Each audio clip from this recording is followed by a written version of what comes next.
We are very pleased to have with us Mrs. Vilma Fernandes, Associate Professor of St. Xavier's College, talking to us about her specialty, that is graduation in B.Sc Electronics. Probably many of you may not have heard that there is a program like this, but it has been introduced by Goa University with the specific purpose of helping students who have missed out on the degree in engineering to continue in engineering but at a B.Sc level. Mrs. Fernandes, thank you so much for being with us today, and I'm sure you're going to help a lot of our students who are viewing this program to know more about what is this B.Sc Electronics all about. In fact, my first question to you is, I always thought that electronics was in the domain of a BE in engineering or a diploma.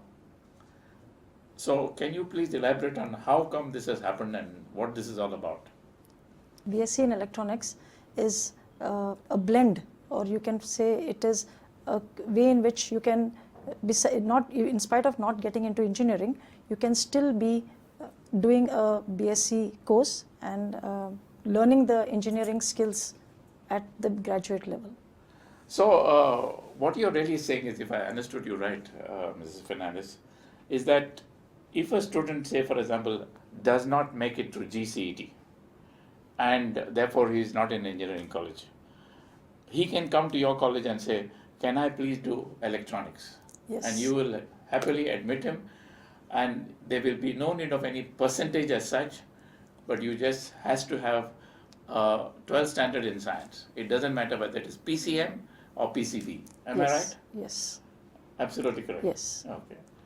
So tell us a little bit more about what happens at the B.Sc Electronics level. I mean, how does it work? How does it really work? At the B.Sc level, at the first year, they have got subjects like basic electronics, where we teach them basic electronics of how to use components, electronic components. We also teach them how to design simple circuits wherein they can implement these circuits to do basic functions like alarms.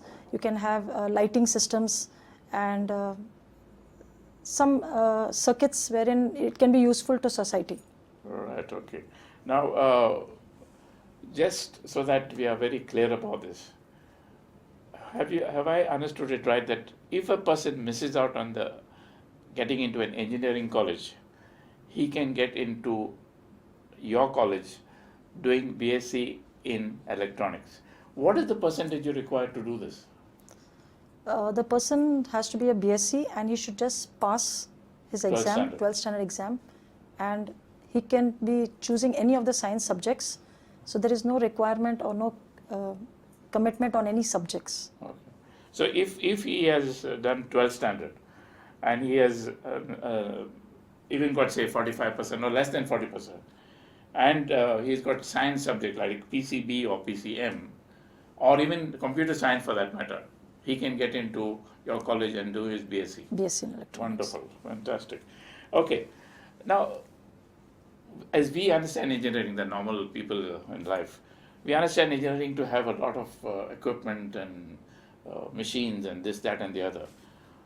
What is the kind of equipment you would have in doing B.Sc Electronics? We actually, there are certain skill-based papers that we take, like for example in networking. So we teach them how to configure, set up networks, and we also teach them system administrations, wherein you can do server managements in an organization. Then we also have something called as industrial automation, where we teach them how to just write a program sitting in one place, and you can control appliances and devices on an assembly line. It could be in industries like pharmaceutical industry, or it could be even in mechanized type of industries. So these are some of the skill-based papers that we have introduced. So the student actually gets a lot of practical training. Yes. In the need for the industry today. Yes. As you mentioned, pharmaceutical, for example. Yes. Yeah. In fact, we give them the exposure of what, by actually asking the industry what are their needs, we have found more or less they need that the concepts should be clear, and if the need be, the logic to be designed or implemented, the students will be in a position to program these and implement them. Okay. Now I assume that this is a self-financing program. No, this is a degree program. It's a regular course. So it's a government recognized program. It is Yeah. not self-financing. No, it's not self-financed. Wow, that's quite a revelation by itself. Okay. So that means the fees must be very reasonable. Yes, it's How around much are the fees 15,000 per year? per year. Wow, that's pretty good. Wow, fantastic. Okay. I assume therefore that there is no need for scholarships and that kind of a thing. Yeah, in fact, if the students require, there are schemes which the college provides, and they can avail of these scholarships. Even though the fees are Even at though a the low fees are price at a also. low, yes. Okay. Now let's look at the job market. You know, everybody goes in for degrees nowadays or post-graduation, etc., thinking of the job market. What is the job market for somebody who has passed electronics in your college?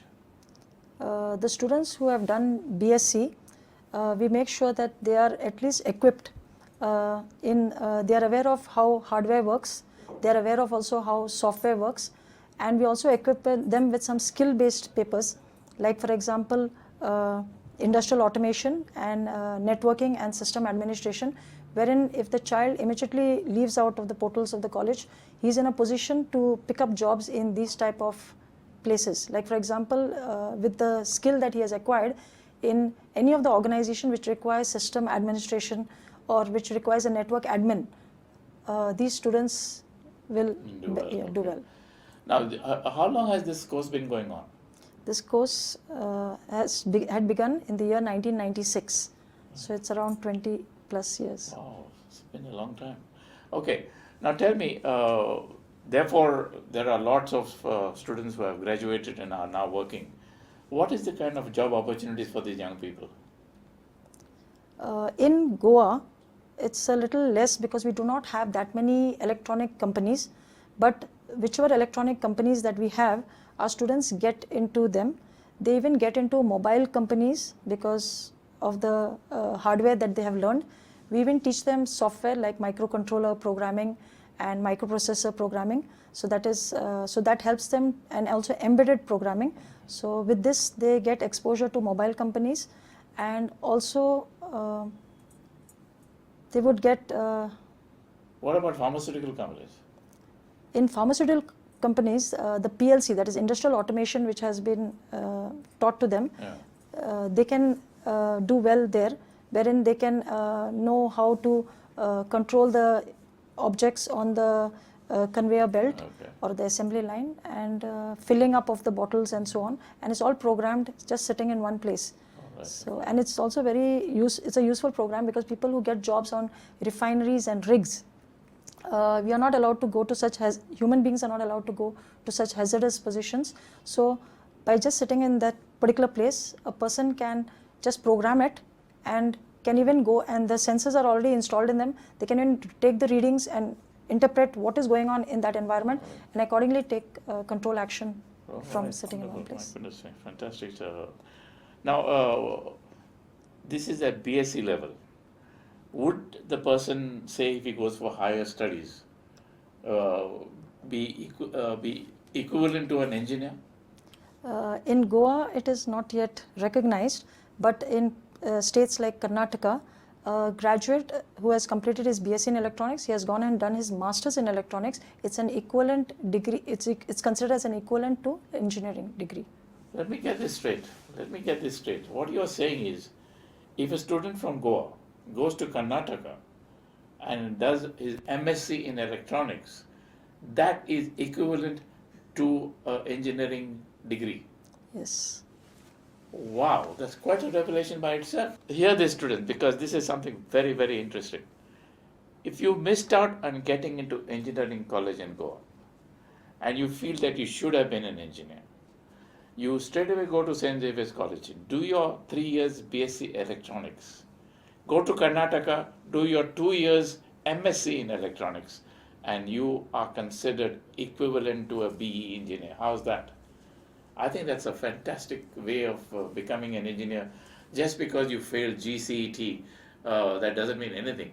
It could just mean that that day was a bad day for you, and here is an opportunity to, and that also with just 35% you can get into St. Xavier's College. Just 35% in PCB or PCM. Think about it, students, because this is something very, very unusual, but very, very good news. Mrs. Fernandes, let's go on. What would be the kind of designations that students would get once they start working? What kind of a title would they get, and what kind of a salary? The designations they can get are like network administrators, they can get as system administrators, they can get as technicians. For these type of courses, I think they should be at least at a minimum of around 25,000. 25,000. Wow, that's pretty good. There you are again. The money at the beginning for all programs is tough in the beginning. So don't get disheartened if you get only 25K in the beginning. You'll still, after a few years experience, and if you go for MSc, you straight away be in the 75 plus bracket, and you'll be doing very well for yourself. Is there anything else you think, Mrs. Fernandes, the student needs to know to get into this particular field of engineering? Is there any tip you can give them, or something that might say that, yes, I think I should go for this? Yeah, if they have the urge and they have the determination that they want to do something in the field of electronics, if they have missed that opportunity of doing it at the engineering level, then I feel this would be the best opportunity they could take and do well.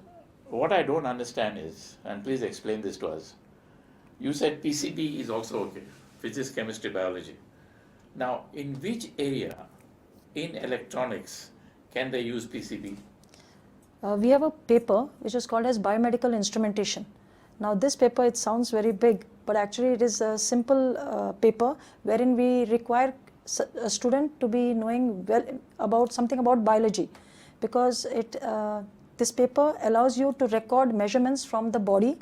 So if you know how our biological system works, so it will definitely help you in designing the gadgets to acquire these signals from your body, and we can take the readings down. We don't have to be a doctor for that. We take the reading down and give it to a doctor, and the doctor needs these readings to interpret what is going on with you. So these instruments you will be able to handle, and you will be also able to record and measure readings from the organs because of So this. nowadays there are these machines which measure your blood and sugar for diabetes. Would somebody be able to use that or repair that in case the situation arises? Yes, in electronics, the students are well equipped in how these circuits work. So the instruments that we use at home, the handheld devices, the students are well versed with it, how they work, and if it's not working, they will be in a position even to repair them. So remember, if your instrument doesn't work for diabetes, or any instrument for that matter, which tests your body, take that instrument to Mrs. Fernandes in St. Xavier's College, and I'm sure she'll find one of the students who can fix it for free, because that's a learning exercise for him. Would that be fair to say? Yes. Absolutely. See you are. So Mrs. Fernandes is generous enough to say to you that if you have a faulty instrument or something that doesn't work to test your body signals, just take it to St. Xavier's College, meet Mrs. Fernandes, and she will give to one of the senior students, and they'll fix it for you for free, and then you can get your body tested at any time. Mrs. Fernandes, it's been a pleasure to talk to you. Thank you so much for enlightening our student world, and I'm sure many students will go to the Goa University to do their MSc in electronic, and they will then be equated to an engineer. I think that's a great future for you guys. Take it up, and you will see a beautiful world of engineering, not only in the engineering sense, but also in the sense of helping people in the medical field. Thank you so much.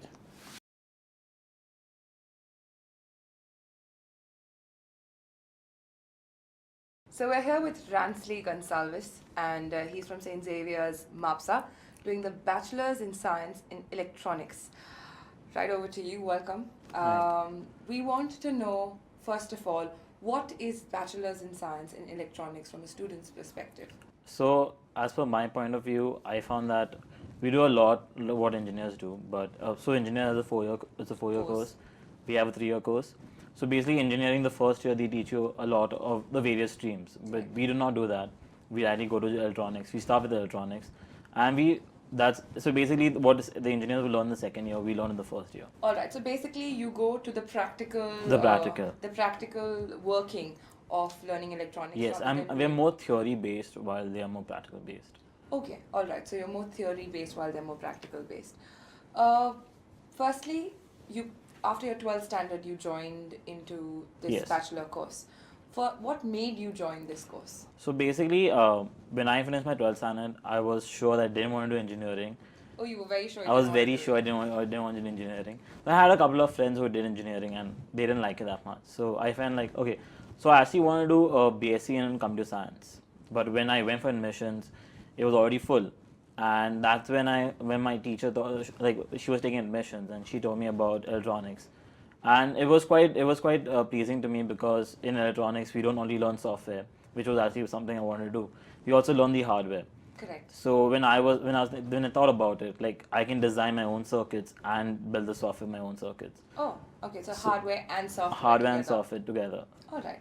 So that's a very basic way of looking at it. You get to do and learn your hardware and software in the Bachelor of Science course. It's good that you had someone to inform you at that point of time when you did not get into your computer applications. How has this, has it stayed true, when you went in after your 12th and you had an idea, hardware and software, for these past 3 years or 4 years, has it been accomplishable? Like, when you say others do engineering and I'm doing electronics, can you weigh yourself? Yeah, I feel like when I joined in, obviously I was a bit scared because something I don't know what I'm doing. Right. But then as per years went by and my friends are also doing engineering, and when I look at them, look at me, I tend to have more knowledge towards them even though they are actually doing engineering. And it's actually a bit sad when people think you're doing B.Sc, it's not as compared to engineering. But I feel it has more weightage because it's to the point. Correct. So we were having a conversation, before the cameras got rolling, and I understood that you took a break here, something that most students do not do. You took a break here to go ahead and intern. Can you tell us about why you went and did it? What was the experience? So basically, in our third year, we have a project, and in our project, we have a group of 5 people.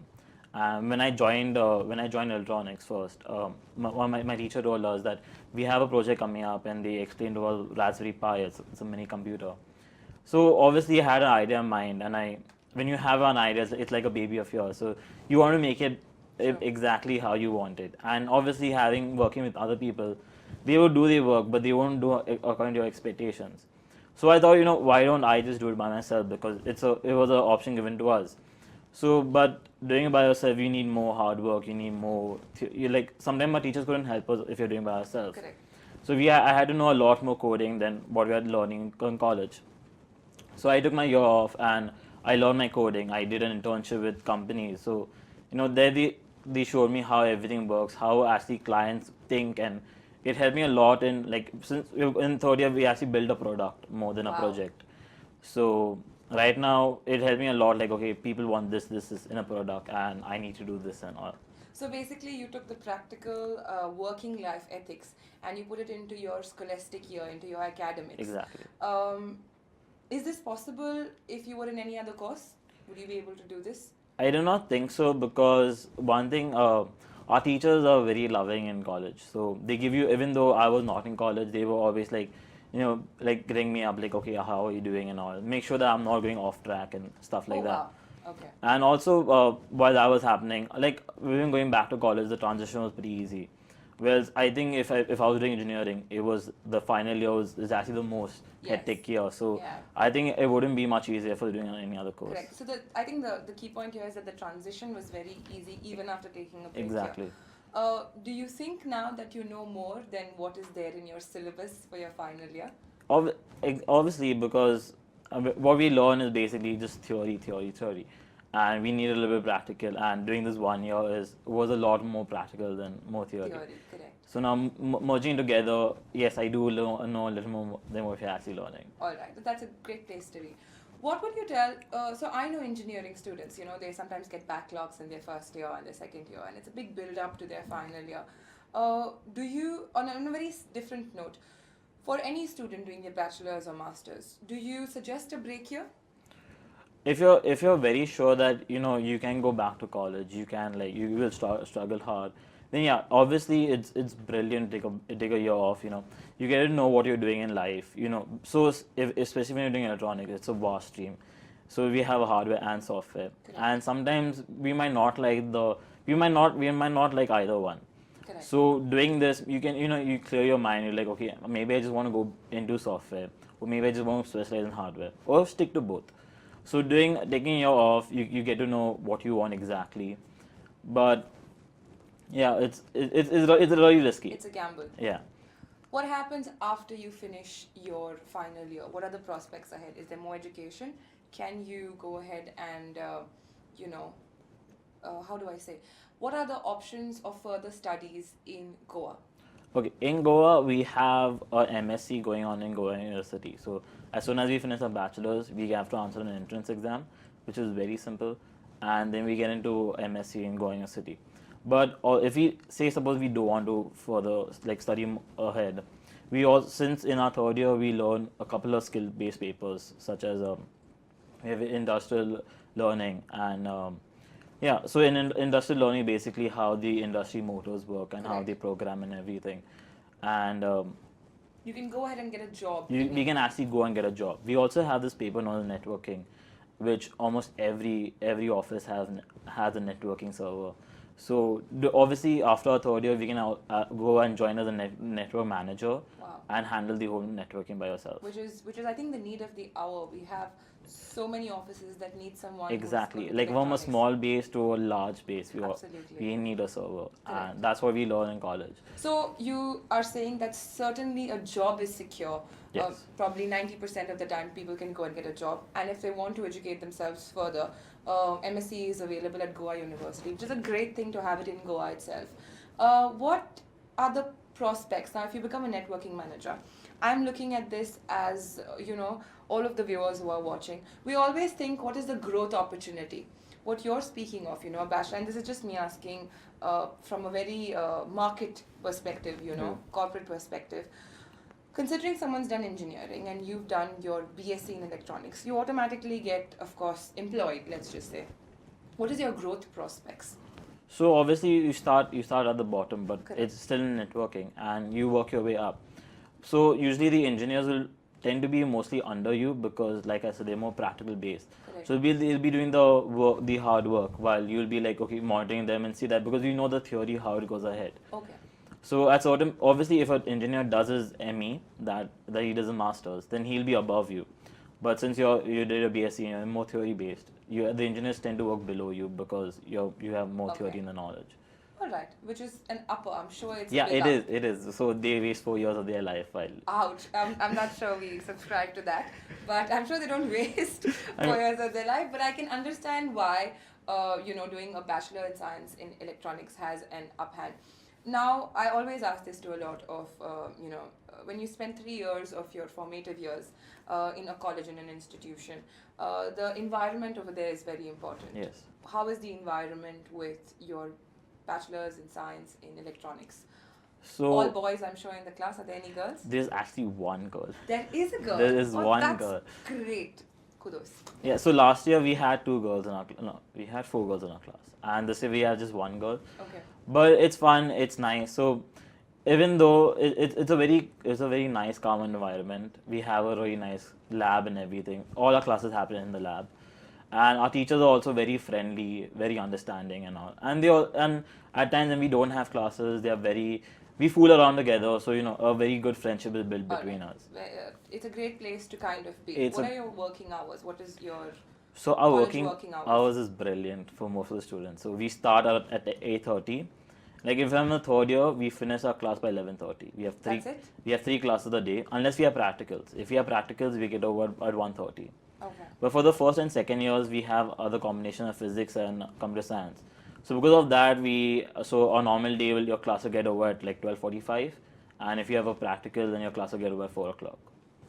Okay, so it's a varying time schedule for Yeah. someone to go ahead and join in. The next question, for our viewers who are watching and they've just answered their 12th or they've just finished their 12th standard, and I know most of them have already gone ahead and got their admissions, but what would be a criteria in your head that a student needs to tick mark to say this is my field of choice? What what skills do you think a student should have to go ahead and do this course? So I think one is the love for technology, because without it you wouldn't want to grow in it. Two, a little more basic of technology. So maybe you read what's coming up in every. So we have this thing that every 6 months technology advances, and if you look 6 months behind, it looks like Stone Age right now. So for every, like, you always got to keep up with what's happening in current technology. So obviously the love for it will get you there. Correct. So I guess only the love and dedication and will get you Yeah, there. you got to be dedicated. Anything that you'd suggest for them to read? Like, I'm sure there's students in 11th standard also and 10th, because electronics is such a field right now where everybody wants to get into it. It's on everybody's hand, fingertips. You want to learn more about it. So what would they have to read or watch? What would you suggest? Any website you'd suggest them? Any book you'd suggest them to read, just to kind of get up to date? To be honest, I hate reading, but so, like, I'm a tech person, so I would go online and see. The best part of how technology is, it refers to a lot of stuff. So maybe I would read something related to technology, related to electronics. Related to what? Like, think of it as an 11th standard student who just wants to kind of understand what electronics is. What would you suggest them to watch? Okay, so I will start with the current advancements. So I'll start maybe the Raspberry Pi, which is a small computer. Raspberry Pi. Raspberry Pi. What is this? I'm sorry. So basically, it's a computer the size of your palm, Okay. and it can function as good as your normal desktop. What about the So you can attach a keyboard to it, you can attach a mouse to it, you can attach a monitor to it, and flat? it's flat with the components still sticking on top. Okay. It's quite, so basically it's a computer, and you can code it to do whatever you want. Wow. And it's a computer, and it can also support Windows. Wow. So it's a full-fledged computer, but obviously it's on a low power because Correct. it's small in the size. Is small, but Yeah. we're getting there. So once you start learning about this, maybe you're reading, okay, what can I do with this? So there are a couple of projects where people made robotics in it. Correct. And Alright. So basically, get inquisitive. Get more. So you're like, okay, what else can I do? What else can I do? And doing that, you tend, like, obviously you see, okay, related searches, and that's how I learned everything about it. All right. So do go ahead and make sure that you read up about Raspberry Pi. I certainly am going to do. I have no clue what it is. Thank you for that information. Another question that I want to ask is, a lot of youngsters, especially boys, are skill-based, and they sometimes start working pretty early after their 12th, or after probably like a dropout. Would you suggest them to go back and finish this 3-year course, probably work in the evenings, do it in the morning? Do you think it's possible for someone to do that? It's very possible. So what I would say is, because if you do not finish your graduation, you do not get the respect you need, which is, I think, more important than money. Correct. And two, you're obviously underpaid. So someone with a graduation degree will get paid, even though they don't know anything about the stream, they still get paid more than you. Correct. So obviously go and finish it off. This couple, so like our schedule is very not that tight. It's quite laid back. So you have a lot of time. If you really want, you need the money, you can obviously do a part-time job. There are a couple of companies that actually need you nowadays. Yes. So go study at least whatever you can. Try get the graduation degree, and you get the respect you need, and you get the money you need. Correct. So if you're out there and you have probably not finished your graduation, you can go ahead and do your graduation. And if you love electronics, the Bachelor's in Science and Electronics in St. Xavier's seems to be the right place to go. A very crucial question. What is your plan for the next 5 years? Where do you see yourself? So, like I said, since I was interning with the company, they obviously kept an opening for me, since they like me so much. But obviously, I want to see what else can I do. So, based on what I've learned and what more I'm learning now in college, so maybe go into networking and something like that way. And also, I was planning to maybe do a correspondence with my MSc. All right, a correspondence MSc. Is that possible? And That which is- institute? That is very possible. A couple of institutions allow you to do that. I'm not sure whether Goa University does it or not, but they actually allow you because it's not a hard and fast rule that you need to be in classes because Correct. it's a theory-based paper. Alright. As long as you're there for your practicals and you Okay. can manage your studies, it's possible. All right. So probably if on your plate is going to be correspondence MSc Yeah. and a job.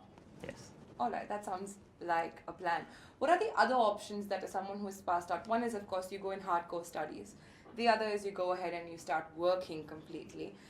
Any other options that someone with B.Sc can do, other than networking and other than working in a company? What about starting something by yourself, being business-minded? You can. So say suppose you have a really good idea for your project. Okay.